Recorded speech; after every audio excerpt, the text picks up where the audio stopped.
What's going on, my super fam? Okay, this is going to be the very first character build video of Wuthering Wave on the channel. So basically, we're going to be touching on Mortefi today. I think he's a very special character, guys. I think it's definitely going to be a very worth it character for me to suggest you guys to actually build. Because of course, if you guys been with me and have been playing Genshin Impact, I would say he's considered to be the Xiangling of Wuthering Wave for the time being. So today in this video, we're basically going through everything you got to know about Mortefi, how to play him, his rotation, as well as his specific echo building and team build, because those are going to be very, very important. So at the end of the video, I'm pretty sure you're going to be mastering Mortefi in no time. So Mortefi is the character that you basically consider him to be a sub-DPS because he has the power to basically help you deal damage off field, and that's a very important thing for a team build to have, because without them, obviously your overall team damage is always going to be a lot less. And aside from the ability to actually deal a lot of damage off field for you, he has access to multiple different type of buff that he is going to be able to have access to for you, and that's more towards his build as well as skills, in which we'll be looking into his skills and kit right now.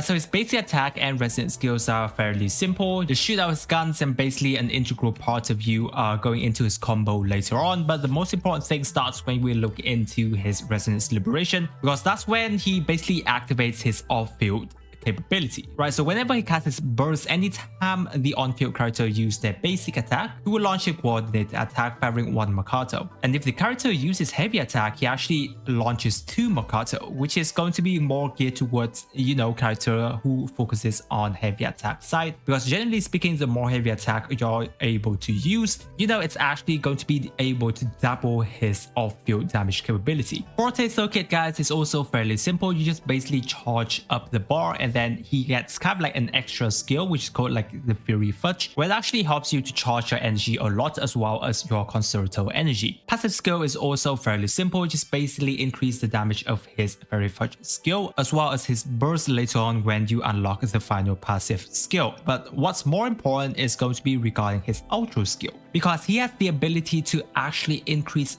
38% heavy damage deepen for your other team member, which is actually very huge. It's just kind of like a sad thing because this only buffs your heavy attack, but this just goes more to show that he's more going to be a character that focuses on character that uses heavy attack. Now, not to say that he won't be able to buff character, that basic attack using or skill, because that's where his resonance chain actually comes in. And my oh my, I have to say that his resonance chain is basically one of, if not the best in the game right now, especially for 4-star character, because guys, they just give him a lot of love here. Whenever your character uses a skill, he will also now fire off 2 Makato hits. So before S1, your character's skill won't activate him, but after S1, it will start doing so. So technically speaking, S1 is generally going to be quite important for him, especially for when you're using Mortefi on the character that doesn't focus on heavy attack using. S2 allows him to kind of like have less energy, which is a pretty important thing for him considering he's the character that focuses on his resonance liberation. S3 allows him to have an extra 30% crit damage on his burst, or his liberation if you're not used to Genshin term.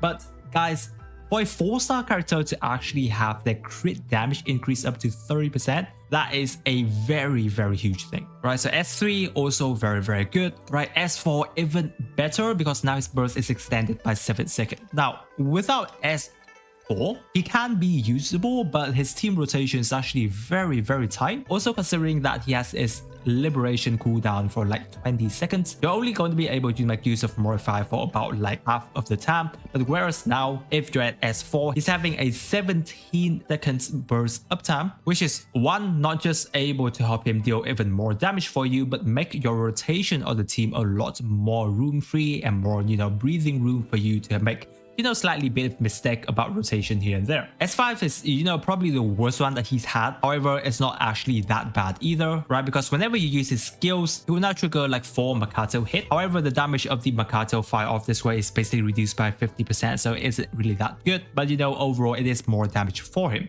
And finally, his S6, yeah, very, very good, because now he's able to buff like 20%, for your whole team. So on top of everything that he's already able to do, once you get S6, it's more team damage for you. Which is why investing into Mortefi's, resonance chain is actually a very good thing right now while he is on Yi Yan's banner. So considering you have been pulling for him, you should be able to have a few copy of Mortefi at this point in time. So now, obviously, I would recommend you to try to get, more resonance chain at this point in time, because I know that you guys want to save for other character and you don't want to risk getting Yi Yan, but if you're able to do so, it's a very powerful thing for him. Plus, Xiangling 4-star character aren't going to be that good either, so technically speaking, this is a perfect time for you to actually invest into pooling for 4-star characters. Now, on the topic of his skill and kit, I want to touch on his skill prioritization whenever you're leveling up his skill, because obviously in the early part of the game you guys are not going to be having that many wave plate energy to actually invest into a character that much. So knowing which skill to actually invest in before then is going to be a very important thing, because skills such as basic attack as well as his intro skill damage isn't something that you actually need to invest in and level up. Like maybe you only need to level up to level 2 so that you can start opening up this fusion damage bonus on his side, so that you can level that up, because that's technically is going to be important since it does affect his liberation damage. But then on the topic of skill priority, I would say that you have to invest into his liberation damage first, because overall that's just going to be the most important thing that increases his damage off field for you. Next, I would say, you can go with his Mortefi Skills Kit talent level, because that also helps you to unlock this first passive talent of him. Then afterward, you can go with his skill damage if you want, because his skill damage does have pretty good scaling. And then overall, I would just recommend you to actually focus on leveling up, this fusion damage bonus as well as attack damage bonus here, because obviously it does help to increase his liberation damage. And then lastly, if you're like me, you really love Mortefi, you can just actually go ahead and increase his basic attack and his intro skill. But that's like, after you've already increased all of the other things level and you still have wave plate and energy to spare to actually level him up. Next, let's have a look into his best weapon. Now, obviously my account is also new, so I don't have, all the weapons to actually showcase you, but I will be showing you some of the weapons that are going to be a very best fit for him at this point in time. Now, first off, best weapon for Mortefi is none other than Static Mist, which is the 5-star standard banner weapon. I can't believe that the game actually gave us such amazing 5-star standard at, very early on in the game. So if you're someone who loves Mortefi, right, definitely go with this gun for him, whenever you hit like you need level 45, because first of all, you get crit rate. Right, this doesn't give you crit rate, not to mention energy regen level, right? Obviously, we're going to be touching on energy regen level later on, and also has the ability to increase your other character attack by 10% after he releases his ultra skill. So a perfect support weapon at this point in time. I don't think any other weapon is going to beat this 5-star weapon in a very long time. Then other than that, you have the Nova Burst, right? A pretty good weapon as well that has a decent attack level and also its attack ascension passive skill. Undying Flame is also a very good weapon that you can use on top of that. If you're thinking about getting the Thunderbolt in the Battle Pass as well, I think that's a pretty decent weapon. It does have, a lot of attack increase into him. Now, he won't be able to make use of his passive that much because skill damage bonus isn't something that he focuses on, but overall it does increase his more skill damage power, so I think that's technically fine. And then yes, the Cadenza is also there. If you do have access to it, it gives you a lot of energy recharge, so basically solve his energy recharge focusing whenever you're building your echo set. And then if you're very early on the game, you're looking for a 3-star weapon, right? I think with 3-star weapons it's just very easy to have access to, so I won't discuss much into it, right? So the Pistol of Voyager, right, it actually helps you to increase your energy regen by a pretty decent amount, very easy for him to use. So yeah, just go ahead and use that until you have access to a pretty decent 4-star weapons. Now moving on, we're looking into the most important part of his kit, which is going to be his echo building. Now, since he is a sub-DPS character that requires you to have a lot of energy recharge, yes, the Moonlit Cloud set is going to be a very good set for him, right? Obviously, when you're going with this set, you want to go with a 5-piece set, right? Because whenever he uses ultra skill, this will increase your next resonator attack by a 22%, which is very huge. So regarding each of the stat, obviously you are recommended to go with a 4-3-3-1-1 build. The first piece is definitely going to be the Heron piece, because yes, this thing is also a very powerful echo. Whenever Mortefi uses his ultra skill, skill, this Heron is also going to be increasing the next character attack for a 12-second, which is just overall, if you're looking at it, you're seeing around like a 35-ish% increase just from the ultra skill that Mortefi is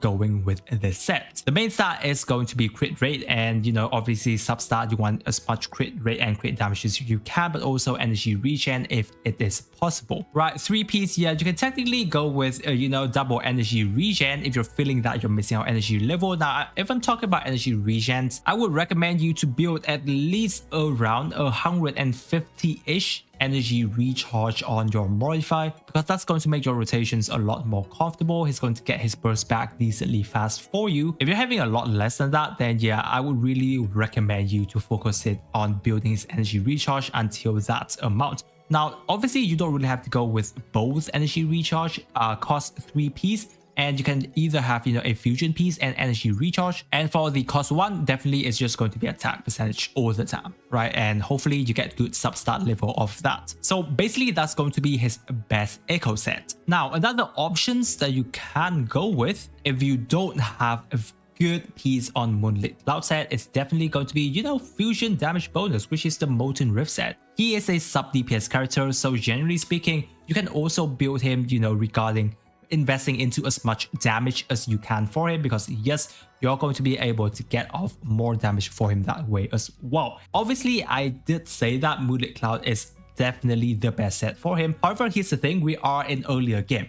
You guys aren't going to be able to invest into your echo farming that much at this point in time. So this is me giving you more of an option to build on different set, because obviously if you have a very good fusion set, it's definitely going to be much better than you have a worse Moonlit Cloud set, right? And especially if you're, someone like an Encore main like me, right? You usually farm a lot of fusion echoes, right? More often than not, you're going to be having a lot of leftover fusion echoes. So you can actually just go ahead and give that to Mortefi after you have already farmed for Encore. And therefore, ease up of your farming time that way. And also if you're farming on a fusion field for your Encore, right, then definitely, yeah, you're going to be able to have more fusion echoes than, the Moonlit Cloud set. Therefore, that way it's just going to be a lot more efficient for your wave plate building that way, if you haven't got good echo to farm at this current point. However, on top of that, there's also other options that you can actually go with, which is going to be a double 2-piece set of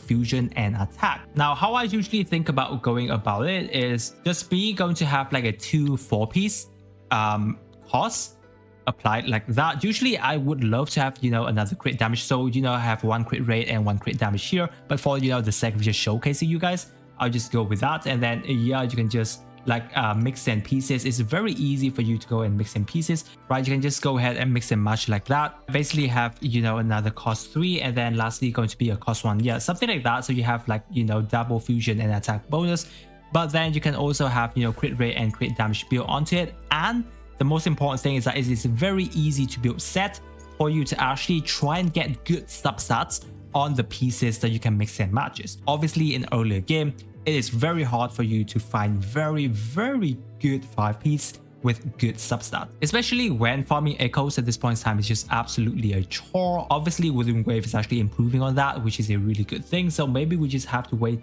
later down the line to actually have a more efficient time of farming echo. But at this point in time, mix and matches seems to be a very good option for you guys to go with as well. It's not actually a bad thing if you don't have a Moonlit Cloud set. And then next, guys, we're going to be getting into the most important parts of Mortefi's building, which is obviously going to be team building, right? It's very important to get the right team for him. Obviously, since he is a sub DPS character, generally speaking, he can fit into any teams. But obviously, before you have his S1, he's more going to be focusing on teams that heavily requires on character that uses heavy attack, right? After S1, it's easier for you to slot into multiple different teams as well. But before I get into the team, I want to show his, kind of like combo to set everything up to actually get the most buff for your team. Because if you're using Moonlit Cloud, it does requires you to have a bit of a combo before you actually set everything up for him, right? So for example, if you're using Xiangling with him, obviously first you're going to start off going into, if you're going into Tower of Adversity, you're going to be having his burst up either way, right? But obviously you still need to have his, Concerto energy up, because his Concerto needs to be up in order for him to get, all the heavy attack and the bonus attack from the Heron, for you to actually activate, right? So we're still going to have to charge that, use a skill. After you've done that, you cast his burst, right? Use the Heron, one touch down, and then obviously you switch on to Yiyan for him to start doing damage. Right, so basically that's going to be the first rotation. Now do keep in mind that before his S4, he only has his 10-second burst uptime, right? So your rotations are going to be very strict. You're going to be having to cast Yin Yang burst very, very fast in order for him to make use of his 10-second burst uptime for Mortefi. Right, but obviously, as I've mentioned, if you have like 17 seconds after S4, it's going to be a lot easier for your rotation, right? So basically, that's going to be his first rotation, right? So for example, if you're in his second rotation where you don't have his burst up just yet, right? Obviously, you're just going to be having to use his skill, right? Continuously use his basic attack, set everything up. Once his skill is ready again for, you know, his 4-tier circuit, use his skills again, right? You still have to continuously do that. Switch between your character. You know, this is why I mentioned his energy recharge level has to be very, very high so that he doesn't have to stay on field for too long. Right, after his burst is up, back again, right, cast his burst, you know, go into his echoes, switch it to Yiyan, cast his burst up, right, and then do his many, you know, charge attacks you can, right, or basically his very heavy attack so that you can make use of Mortefi burst the majority of the time, which is going to be very huge, right, and then after that, you just keep on doing his rotation once again. So that's basically going to be his combo. Now, regarding his specific team build, as I have mentioned, yes, he's going to be a character that fits in the majority of your team, right? He's a very easy character to build, but obviously before S1, he has to be on a team that character uses heavy attack a lot. So some of the main teams that I've been seeing right now is definitely going to be on a Mortefi Verena, you know, 2-character piece of a team already.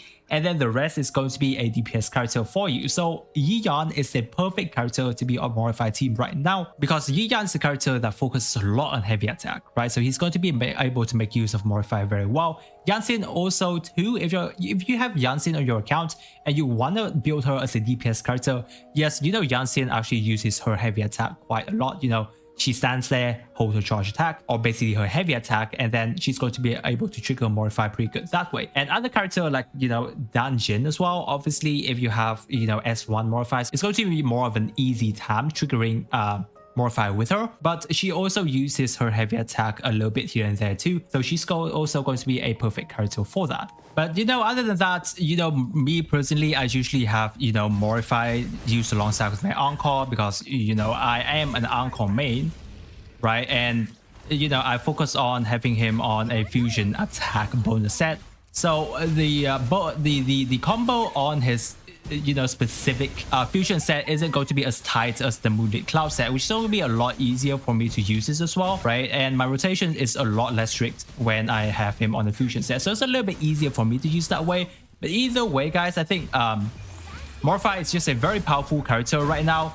His value is going to be there for a very long time, guys. It's not going to be going anywhere in any time soon, right? So I believe that as long as you invest into Mortefi, it's not going to be a bad decision for your account in any of the way. The only thing with Mortefi right now, I would say, is that it's going to be a little bit hard to use him if you're not having his S1. Unless you're using him with character like Yiyan and stuff. So you're not going to be able to make full use of him without his S1 on different team without character that uses their heavy attack a lot.